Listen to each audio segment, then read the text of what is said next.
बिस्मिल्लाहिर्रहमानिर्रहीम। बाब लुत का ज़िक्र हदीस में दज्जाल के मकाम कत्ल के तौर पर हुआ है। हज़रत आयशा बयान फरमाती हैं कि रसूल अकरम सल्लल्लाहु अलैहि वसल्लम मेरे घर तशरीफ़ लाए। देखा तो मैं रो रही थी। आप सल्लल्लाहु अलैहि वसल्लम ने पूछा, क्यों रो रही हो? मैंने अर्ज़ किया, या रसूलल्लाह सल्लल्लाहु अलैहि वसल्लम। आप सल्लल्लाहु अलैहि वसल्लम ने दज्जाल का ज़िक्र इस तरह फरमाया कि इस फितने के खौफ में मुझको कुछ बेसाख्ता रोना आ गया। आप सल्लल्लाहु अलैहि वसल्लम ने फरमाया, अगर वो निकला और मैं उस वक्त मौजूद हुआ तो तुम्हारी तरफ से मैं उससे निमट लूँगा। अगर वो मेरे बाद निकला तो फिर ये बात याद रखना कि तुम्हारा परवरदिगार काना नहीं है और वो काना होगा। जब वो निकलेगा तो उसके साथी अस्फहान के यहूद होंगे, यहाँ तक कि जब वो मदीना आएगा तो वहाँ एक तरफ आकर उतरेगा। उस वक्त मदीना के 7 दरवाजे होंगे और हर दरवाजे पर 2-2 फरिश्ते निगरान होंगे जो उसके अंदर आने से माने होंगे।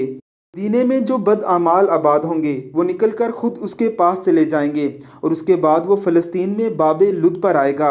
ईसा अलैहिस्सलाम नुज़ूल फरमा चुके होंगे और यहाँ वो उसको कत्ल करेंगे। फिर ईसा अलैहिस्सलाम 40 साल तक एक मुनसफ़ इमाम की हैसियत से ज़मीन पर ज़िंदा रहेंगे। मसनद अहमद। आज से 1400 साल कबल इस हदीस के बयान के वक्त लुद के मकाम पर एक छोटा सा गांव था। हज़रत ईसा के हाथों दज्जाल के इस मकाम पर कत्ल की बज़ाहिर कोई वजह समझ नहीं आती थी। ताहम मुसलमान कई सदियों तक बाब लुद की अहमियत जानने की कोशिश करते रहे। तारीख़ी एतबार से लुद एक कदीम शहर है।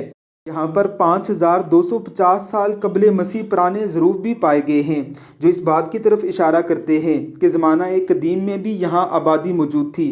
ताहम तारीख़ में इसका सबसे पहला ज़िक्र 1500 साल कबले मसीह की मिस्री तारीख़ में किया गया है।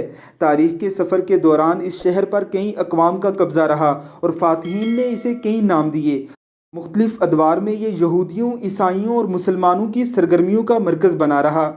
हज़रत खालिद बिन वलीद रज़ी अल्लाह ताला अन्हु ने जब फ़लस्तीन पर कब्ज़ा किया तो ये शहर भी फ़तह हुआ और इसका नाम लुद रखा गया। लेकिन सलेबी जंगों के दौरान ये शहर मुसलमानों से छिन गया।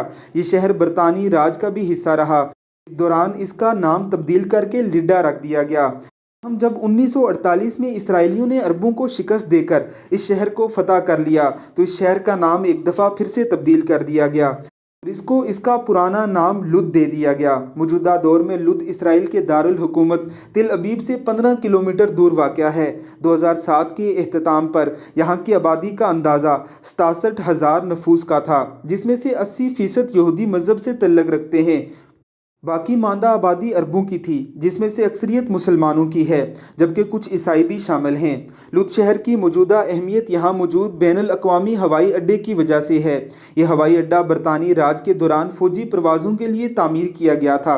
ताहम 1948 में इसराइली हुकूमत के ज़ेर इस्तेमाल आने के बाद ये कमर्शल, प्राइवेट और फ़ौजी तीनों तरह की परवाज़ों के लिए इस्तेमाल होता है। ट्रेन, बस या कार किसी भी ज़रिए से इस हवाई अड्डे तक पहुँचा जा सकता है। इस एयरपोर्ट के 4 टर्मिनल हैं, जिनमें से 3 इस्तेमाल में हैं, जबकि चौथा टर्मिनल 1999 में तकमील के बावजूद अभी तक खोला नहीं गया। इसराइल फ़लस्तीन तनाज़े के पेश नज़र यहाँ सिक्योरिटी का बहुत ज़्यादा इंतज़ाम किया गया है। ये दुनिया के महफूज तरीन हवाई अड्डों में शुमार होता है। लुद शहर की मौजूदा सूरत हाल पर एक नज़र डालने के बाद 1400 साल पहले बयान की गई हदीस में बाब लुद के ज़िक्र की अहमियत वाज़ेह होती है, यानी यहाँ मौजूद बैनुल अक़वामी हवाई अड्डा। हदीस की वजाहत के तनाज़र में एक ज़ाविया ऐसा भी हो सकता है कि हज़रत ईसा अलैहिस्सलाम से लड़ाई के दौरान दज्जाल पसपा होकर किसी हमदर्द मगरबी ममालिक की तरफ भागने की कोशिश करेगा। इसके लिए इसी हवाई अड्डे का रुख करेगा। लेकिन हज़रत ईसा अलैहिस्सलातु वस्सलाम, जो कि ज़मीन पर फितना दज्जाल के ख़ात्मा करने के लिए उतारे गए होंगे, उसको भागने से पहले ही पकड़ लेंगे और कत्ल कर देंगे। दुनिया से दज्जाल का ख़ात्मा हो जाएगा और इस्लाम का बोलबाला होगा।